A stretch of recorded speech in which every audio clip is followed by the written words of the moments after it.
Hey, and thank you so much for checking out The Real Business Project. This is a bundle of resources, but really it's its own project. And it's made up of 11 different resources that exist in my store as well.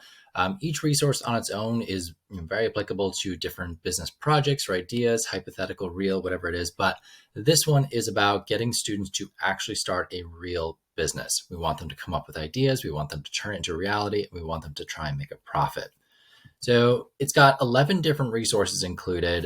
You can see them listed on here, but this is going to take you about 4 to 6 weeks if you use all of the resources. You probably could accelerate it if you cut some of them out, or you could extend it if you add in some more of your own stuff, or you go deeper into some of these areas. It depends on your class. I use this in a personal finance class, so this is not the sole focus of my class. It's a small part of our raising income unit. But we focus on it for about 2 to 3 weeks, where every day we're doing one of these activities, building up different parts of our business. Then we kind of let it simmer in the background for a couple of weeks before we come back to our business fair, and we do a little bit more intense prep for that.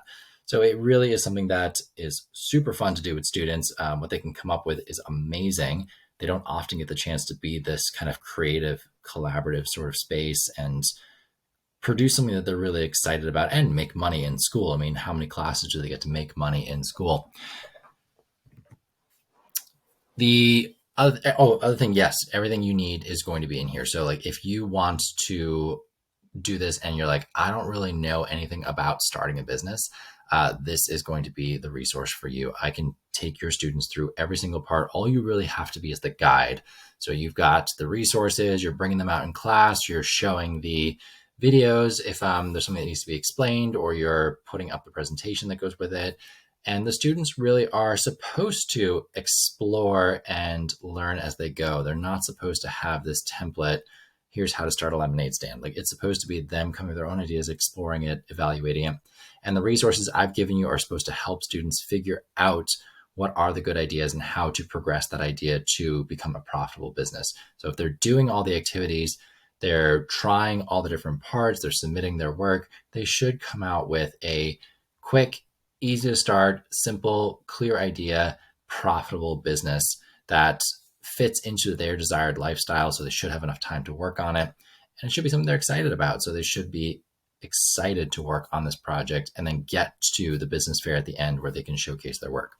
Let me take you through all the different parts of this bundle. All right, so at the beginning, we have idea generation. This is where we're going to help students come up with that original business idea. And we actually come up with lots of business ideas. So I have 2 idea generation exercises that they're going to do, and they finish with coming up with 20 business ideas.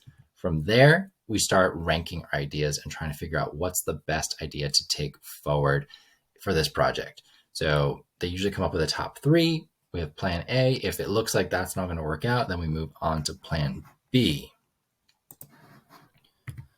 From here, we're going to do a business snapshot. Now, this is a business model canvas inspired activity adapted for student businesses that are starting at this kind of cheap, simple, easy to get going style of business. Instead of doing a business plan, which is a very, very long, tedious process, lots of documents, lots of pages, lots of information, this one just is a 10-minute exercise. It's really fast. It gets the students to detail out what their business idea is going to look like and allows them to then get started. So from there, we're going to come up with a business name and logo.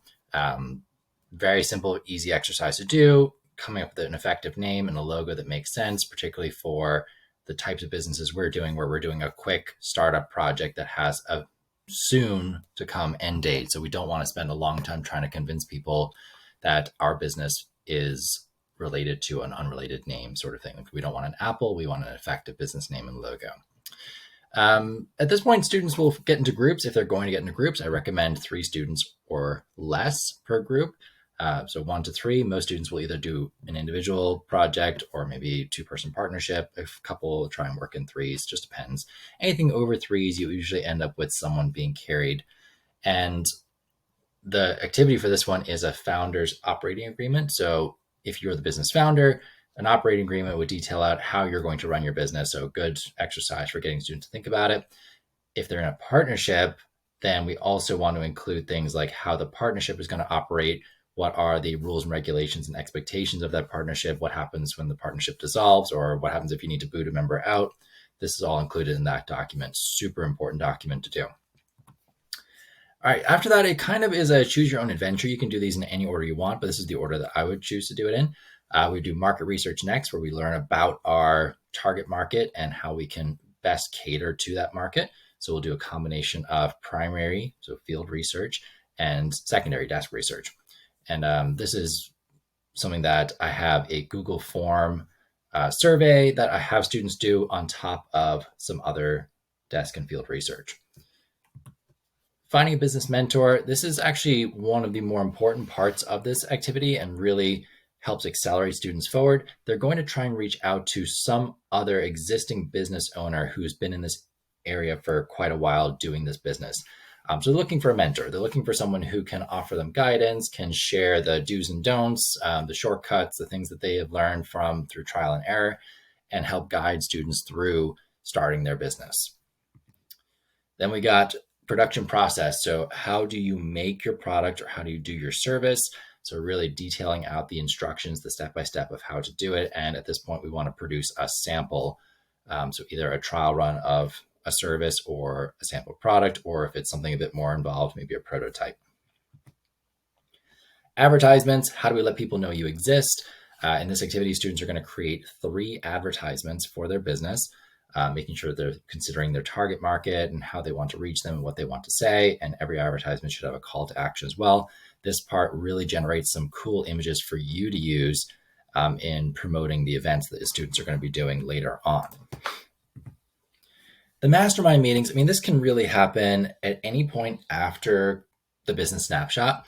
I usually will try and do these multiple times during the real business project. So maybe right after the business snapshot, students share what they're thinking about, what their idea is, how they see it working.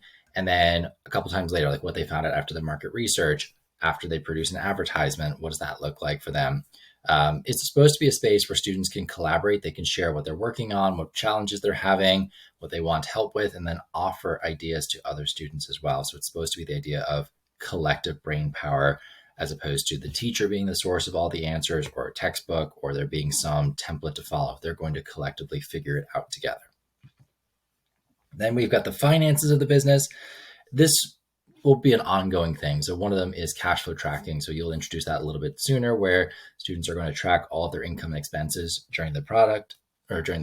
So they should be coming out profitable by the end. And then the second part is a break-even analysis, where they're going to figure out, well, when does my business become profitable? What is the break-even point for my business? Last up, we have the business fair. This is your culminating event, the final part where students get to show off all the hard work they've done up until this point. It's a farmer's market, craft fair style, where every student's going to have a table or a stall or an allocated space.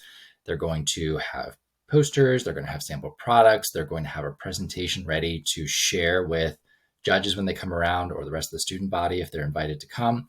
And it comes with a rubric for judges to evaluate the businesses and offer feedback.